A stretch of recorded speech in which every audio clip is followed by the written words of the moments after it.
नमस्कार बच्चों, आज हम करने वाले हैं आसमान गिरा पार्ट 5 के प्रश्नोत्तर। बातचीत के लिए पहला प्रश्न है, खरगोश को ऐसा क्यों लगा कि आसमान गिर रहा है? यदि आप खरगोश के स्थान पर होते तो क्या करते? तो बेटा आप इसका उत्तर लिखेंगे, खरगोश पेड़ के नीचे सो रहा था। अचानक धम की आवाज़ के साथ एक बड़ा फल नीचे गिरा। खरगोश डर गया और उसे लगा कि आसमान नीचे गिर रहा है। ठीक है, तो उसको ऐसा क्यों लगा कि आसमान नीचे गिर रहा है? क्योंकि वो डर गया था। उसे ज़ोर से वो सो रहा, आप जब सोते रहते हो एकदम से कोई तेज़ आवाज़ आती है तो एकदम से उठते हैं ना, तो इस वजह से वो डर गया था और उसे लगा आसमान नीचे गिर रहा है। अब आप लिखेंगे, यदि मैं खरगोश के स्थान पर होता तो डरकर भागने की बजाय पहले ये पता करता कि आवाज़ किस चीज़ के गिरने से हुई। अगला प्रश्न, क्या आपने कभी आसमान से किसी वस्तु को गिरते हुए देखा है? अपने अपने अनुभव साझा कीजिए। तो बेटा इस प्रश्न का उत्तर हर एक बच्चे का अलग अलग हो सकता है, क्योंकि आपको अपना क्या एक्सपीरियंस, अनुभव शेयर करना है, साझा करना है। तो हर एक बच्चे का अनुभव अलग होगा, हो सकता है कोइंसिडेंटली किसी बच्चे का अनुभव सेम हो जाए। तो आंसर लिखेंगे, हाँ मैंने आसमान से बारिश की बूंदों और ओलों को गिरते हुए देखा है। तो ये आंसर लगभग सभी बच्चों का सेम हो सकता है। बारिश के समय क्योंकि सबने ही देखा है, बारिश के समय आसमान से पानी की बूंदें गिरती है और कभी कभी ओले भी गिरते हैं। ओले क्या होता है बेटा? जो बर्फ़ होती है ना, उसके जो बड़े बड़े टुकड़े जब आसमान से गिरते हैं ना, उसको कहते हैं ओले। यदि आप शेर के स्थान पर होते तो खरगोश को किस प्रकार समझाते? कक्षा में चर्चा कीजिए। यदि मैं शेर के स्थान पर होता तो खरगोश को शांत करता और उससे पूछता कि उसे आसमान गिरता हुआ कहाँ दिखाई दिया। फिर मैं उसके साथ उस जगह पर जाकर देखता। पेड़ के नीचे फल गिरा देखकर मैं उसे समझाता कि आसमान नहीं बल्कि पेड़ से फल गिरा था। इस कहानी से मिलती जुलती कोई दूसरी घटना या कहानी कक्षा में सुनाइए। बेटा इसका भी हर एक बच्चे का आंसर अलग अलग होता है। ठीक है, एक बार एक गांव में किसी बच्चे ने शोर मचाकर कहा कि जंगल में शेर आ गया है। गांव के लोग डरकर भागने लगे। बाद में पता चला कि बच्चे ने दूर से किसी पेड़ की परछाई देखकर शेर समझ लिया। इससे हमें सीख मिलती है कि बिना सच्चाई जाने किसी बात पर विश्वास नहीं करना चाहिए। ठीक है, तो आप इसका उत्तर आप अपने हिसाब से भी लिख सकते हैं, अगर आपको कोई दूसरी घटना या कहानी याद हो तो, जो इस पाठ से मिलती जुलती हो। पाठ के भीतर निम्नलिखित प्रश्नों के उचित उत्तर पर सही का चिन्ह लगाएं। डरकर भागते हुए खरगोश को सबसे पहले कौन मिला था बेटा? उसको मिली थी लोमड़ी। कौन मिली थी? लोमड़ी। आगे देखो, हाथी ने जब शेर से कहा कि आसमान गिर रहा है तब शेर ने क्या किया? बात सुनकर चला गया। वह मुस्कुराने लगा, वह भी उसके साथ भागने लगा।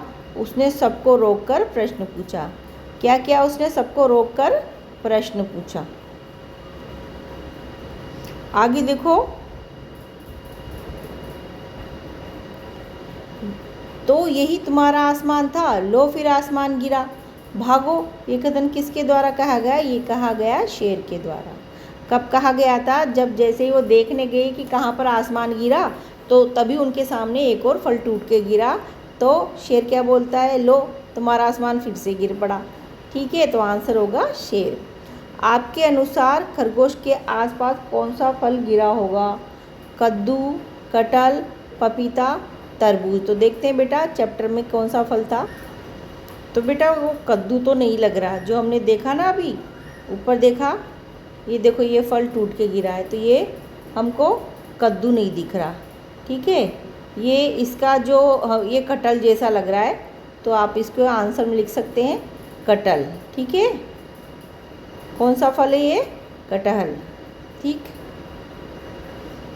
क्योंकि ये पपीता भी नहीं है और ये तरबूज भी नहीं है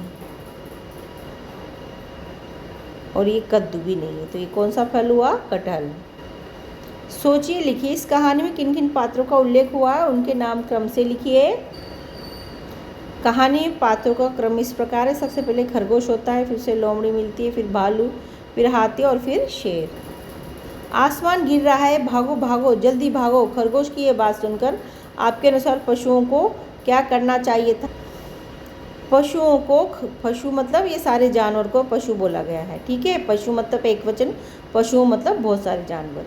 पशुओं को खरगोश की बात सुनकर डरकर भागना नहीं चाहिए था।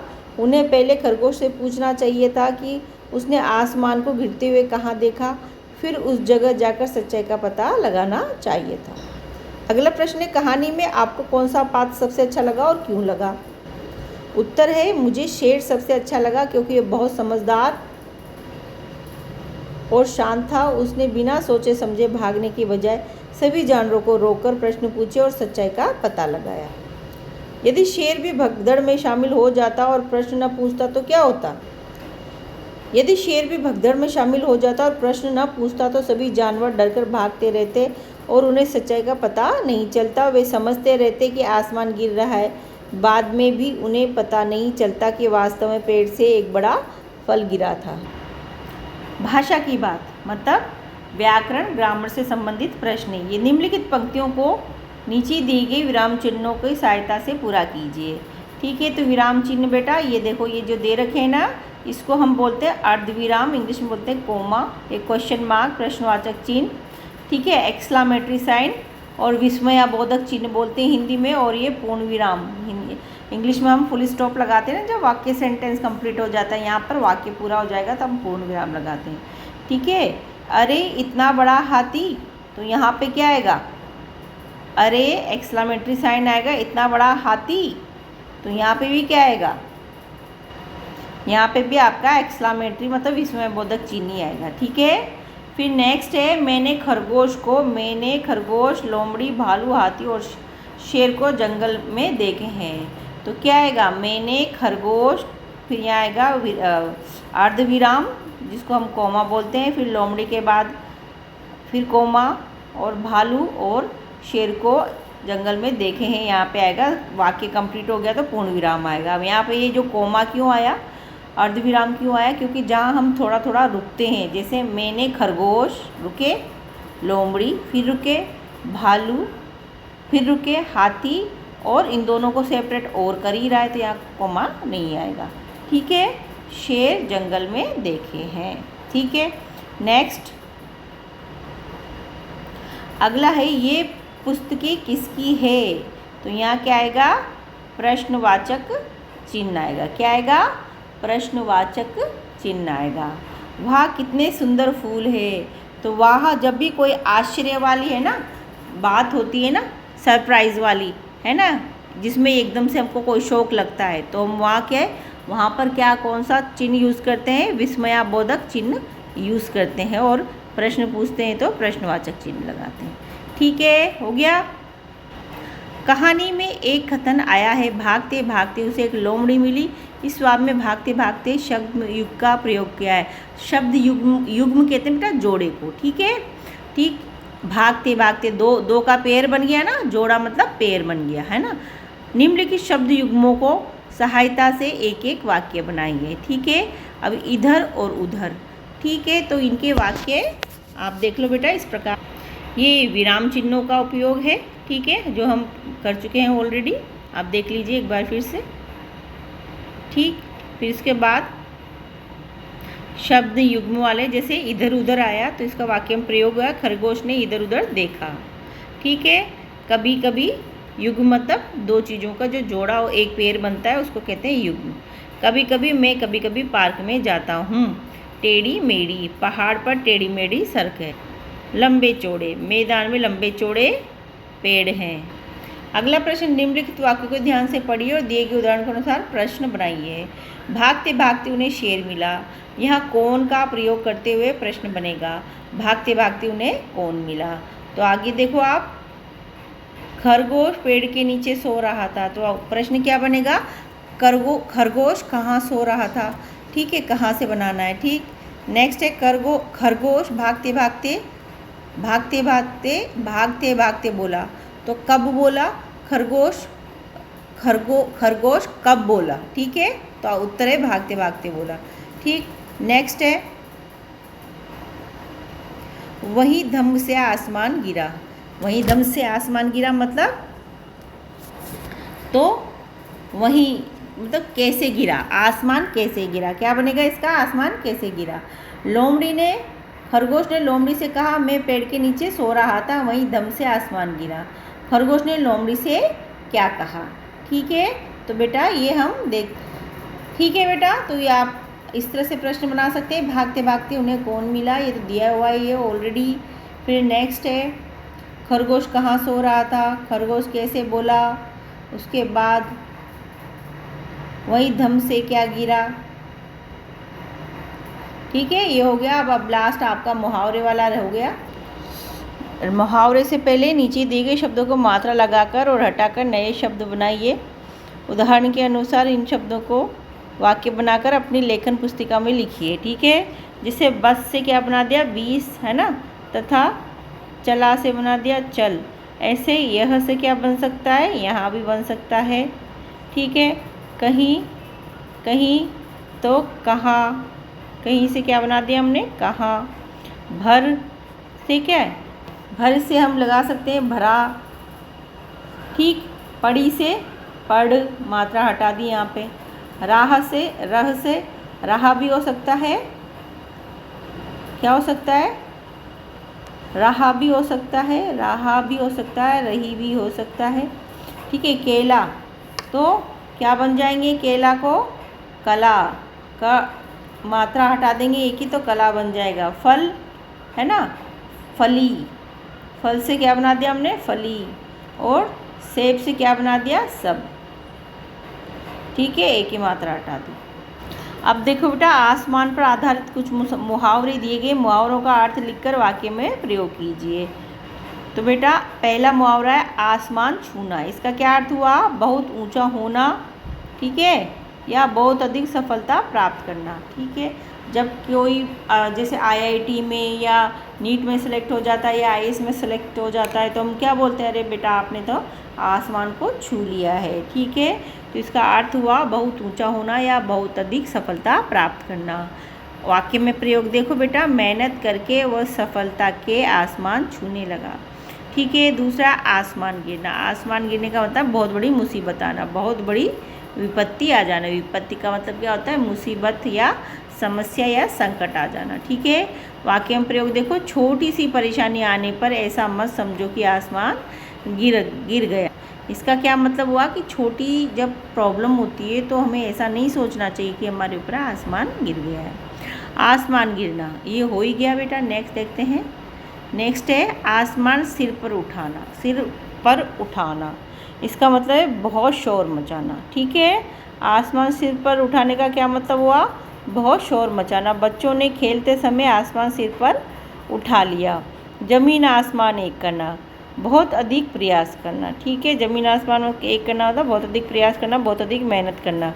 परीक्षा में अच्छे अंक पाने के लिए उसने ज़मीन आसमान एक कर दिए। चित्र देखकर वाक्य लिखे। खरगोश डर गया और भागने लगा। ठीक है, यहाँ पर ये डरा हुआ दिख रहा है और भागने लगा। ठीक है, अब खरगोश को एक गाजर मिली और वो खुश हो गया। खरगोश को एक गाजर मिली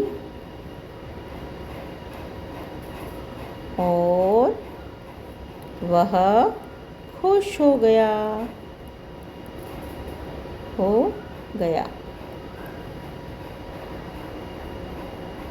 आज खरगोश उदास है। इसमें देख रहा है ना, सेड सा दिख रहा है, उदास सा दिख रहा है। नेक्स्ट देखो बेटा, अब यहाँ पे खरगोश क्या कर रहा है, यहाँ ये कुछ सोच रहा है ना और परेशान दिख रहा है। तो ये बोल रहा है, अरे ये क्या हो गया, लगता है कोई मुसीबत आने वाली है। मतलब कि ये चिंता में है, मतलब चिंता टेंशन में है कि अरे ये क्या हो गया, लगता है कोई मुसीबत आने वाली है। अगला प्रश्न है अनुमान और कल्पना। कल्पना कीजिए यदि खरगोश के स्थान पर शेर और शेर के स्थान पर खरगोश होता तो क्या होता। अपनी कहानी में बनाइए और कक्षा में सहपाठियों को सुनाइए। तो बेटा ये सारा है अनुमान और आपकी कल्पना पे आधारित। इस प्रश्न का उत्तर आप लिखेंगे यदि खरगोश के स्थान पर शेर होता तो पेड़ से फल गिरने की आवाज़ सुनकर शेर शायद डरकर भागने के बजाय पहले ये पता करता कि आवाज़ किस चीज़ की है। रास्ते में खरगोश मिलता और वह शेर से पूछता कि वह कहाँ जा रहा है।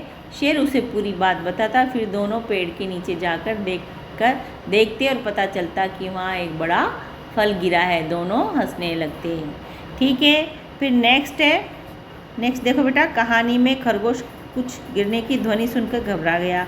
यदि ऐसी ध्वनि कहते हैं बेटा आवाज़ को, है ना। आवाज़ ऐसी ध्वनि हाथी ने सुनी होती तो क्या वह इतना घबराता। सोचिए और अपनी बात सहपाठियों के साथ सुनाइए। ठीक है, तो बेटा इससे क्या होता, नहीं हाथी नहीं घबराता। हाथी शायद इतना नहीं घबराता। हाथी बड़ा और समझदार जानवर है। वह पहले आवाज़ का कारण जानने की कोशिश करता। वो पेड़ के पास जाकर देखता कि क्या गिरा है। यदि उसे फल गिरा हुआ दिखाई देता तो वो समझ जाता कि आसमान नहीं गिरा है। ठीक है, अगला प्रश्न देखो, थर्ड वाला। यदि खरगोश के स्थान पर कौवा चौंक जाता, है ना, और उड़ने लगता तो उसे रास्ते में कौन कौन से मिलता और उससे क्या क्या पूछता। कल्पना कीजिए, ये कहानी भी सुनाइए। तो ठीक है बेटा, इसमें अगर यदि कौवा आवाज़ सुनकर, तो कहानी ऐसे बनाएंगे आप। यदि कौवा आवाज़ सुनकर चौंक जाता और उड़ने लगता तो रास्ते में उसे लोमड़ी मिली, फिर भालू मिलता, फिर हाथी और शेर मिलते। ठीक है, कौवा उससे कहता जल्दी भागो आसमान गिर रहा है। लोमड़ी पूछती तुमने आसमान को कहाँ गिरते देखा। भालू पूछता आसमान गिरने की आवाज़ कैसी थी। हाथी पूछता तुमने पहले ये बात किससे सुनी। शेर सबको रोक कर कहता पहले चलकर देखते हैं कि वास्तव में क्या गिरा हुआ है। ठीक है,